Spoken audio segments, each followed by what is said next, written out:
माझा resultant table केवढं राहील, फक्त एवढं राहील 3 रो. कारण की मार्क्स ग्रेटर दॅन 60 फक्त ह्या 3च रो मध्ये, बाकीच्या रोचे नाहीये.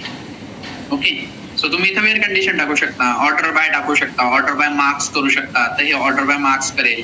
मग ऑर्डर बाय मार्क्स मध्ये आता सपोज इथं तर नल आहे, मग कसं होईल, मग याच्यात अजून असं असतं की order by null first, nulls last असं असतं की तुम्ही नल्सला पण पुढे मागे घेऊ शकता, कारण की यांना तर ऑर्डर करेल ते बरोबर. इथं मार्क्स आहे की हे तुम्हाला ऑर्डर बाय भेटून जाईल किंवा हे पण भेटेल, बट आता याला कुठे ठेवणार ना, याला एक्झॅक्ट असं काहीच नाही की तुम्हाला नल्स ठेवता येईल. तर मग तुम्ही याला नल्स फर्स्ट नल्स लास्ट असं पण करू शकता, ऑर्डर बाय मार्क्स आणि त्याच्यानंतर nulls first nulls last. Okay, so तुम्हाला हे ट्राय करावं लागतील भरपूर गोष्टी, स्वतःहून ट्राय करायच्या. नल्स फर्स्ट नल्स लास्ट कसं करता येतात, त्या एवढं खूप विशेष नाही, ते फक्त ऑर्डर बाय करायचंय. ऑर्डर बाय आता घेऊन दाखवतो, ऑर्डर बाय मार्क्स.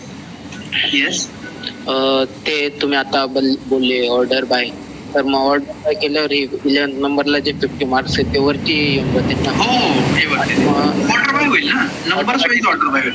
नाही, मग ऑटोमॅटिकली नल खाली जाईल का वरती? आता बघा कसं माहिती का, याच्यात 2 कंडिशन आहे. जर सपोज तुम्ही असेंडिंग करता, आता हे पण इनकम्प्लीट ऍक्च्युली, ह्याच्यात DESC सपोज आता असेंडिंग असेल तर मेन्शन करायची गरज नाही, म्हणजे ते सुद्धा बरोबरच होतं. असेंडिंग कन्सिडर करायला फक्त, सोबत डिसेंडिंग आहे बरोबर. आता डिसेंडिंगच्या कंडिशन मध्ये काय होतं, आता हे डिपेंड्स ऑन, आता मला असं वाटतं की माय सिक्वल्स मी शुअर नाही, बट बिग मध्ये काय करता माहिती का, नल्स असेल ना, जर तुम्ही सपोज डिसेंडिंग लावता, नल्स सहसा हे लास्ट ठेवतात.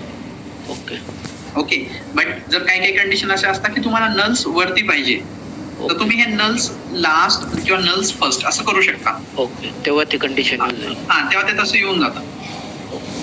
नाही म्हणजे तेच ना, जर आपल्याला नल वरती पाहिजे असेल तर नल्स फर्स्ट यूज करावं लागेल. बरोबर, ते ऑटोमॅटिकली खालीच येईल ना. खालीच येतं. बिक्यूर मध्ये तसंच येतं. आता मला वाटतं PLSQL मध्ये नल्स वरती येत असतील डिसेंडिंग केल्यावर, कारण की PLSQL आता भरपूर अपडेटेड झालं, त्याला युज करून मी मला 2 ते 3 वर्ष होऊन गेलेले आहेत. ठीक आहे. ओके, बट मेजॉरिटी कन्सर्न हाच आहे की सपोज नल्स जर तुम्हाला असं पाहिजे असेल तर हे ऑर्डर बाय मध्ये पण असा पण एक क्लॉज आहे. असे भरपूर गोष्टी की ज्या तुम्हाला पण सर्च कराव्या लागतील. सर्च इन द सेन्स जेव्हा प्रॅक्टिस करणार, आता या अशा कंडिशन जर आल्या तर तुम्हाला वाटेल की मला नल्स वरती घ्यायची फक्त, किंवा नल्स लास्टला पाहिजे, मला नल्स ऑर्डर बाय मध्ये सगळ्यात लास्टला पाहिजे, तर तुम्ही हे नल्स लास्ट करू शकता. त्या गोष्टी ओके ओके.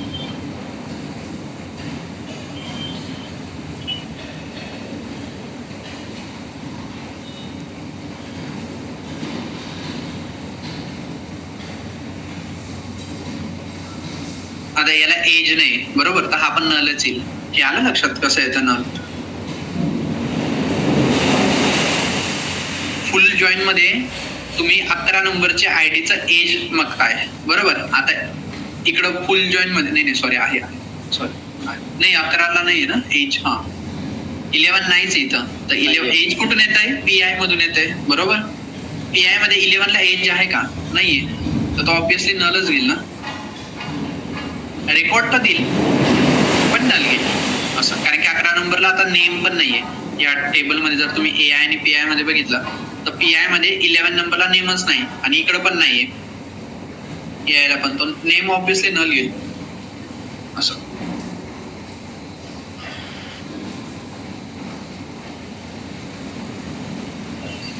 एज आहे का, याचं एज पण नलच आहे. ठीक आहे, ओके, येते लक्षात आहे सगळ्या गोष्टी. Yes sir. ओके, सर बॅकएंडला आता तुम्ही टेबल्स बनवा, हे मी पण टेबल्स बनवतो. ओके, आणि त्याच्यावर आपण ह्या क्वेरीज रन करून बघूया. मी क्वेरीज पण पेस्ट करतो. क्वेरीज काहीच नाही, मेन हेच की सिलेक्ट क्लॉज घ्यायचा फ्रॉम PI. ओके, आता याला अलायन्स नेम पण देऊ शकता. आता सपोज PI आणि AI ऑलरेडी छोटे म्हणजे नावच छोटे. आता मी असं केलं की पर्सनल इन्फॉर्मेशन, अकॅडमिक्स इन्फॉर्मेशन, आणि मग मी त्याला अलायन्स नेम देऊ शकतो. त्याच्या पुढे लिहायचं की PI, टेबलच्या पुढे लिहायचं PI AI, म्हणजे विदिन द क्वेरी तुम्ही AI आणि PI कुठे पण वापरू शकतो, रॅदर दॅन एवढं मोठं नाव वापरण्यापेक्षा. ओके, अलायन्स नेम आपण शिकलो मागे, राईट. अलायन्स कसं द्यायचं.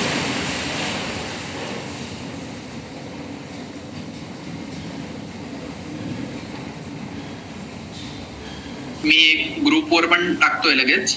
ओके, तुम्ही टेबल्स हा क्रिएट करा. ऑर एल्स तुमच्याकडे जे टेबल्स असतील, कोणाकडे आहे 2 टेबल?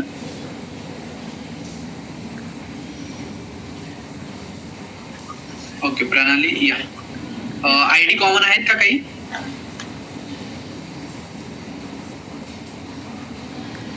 नाही, आयडी नाही आहेत कॉमन. ओके, हर्षदा तुझ्याकडे आहे 2 कॉमन टेबल्स? म्हणजे रादर दॅन क्रिएट करा आणि मग आपला टाइम जाईल त्याच्यापेक्षा.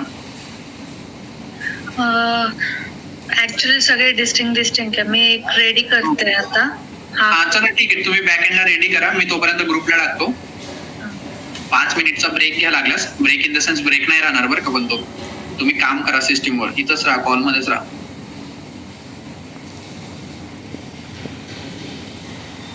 मी पण बॅकएंडला क्रिएट करतो टेबल.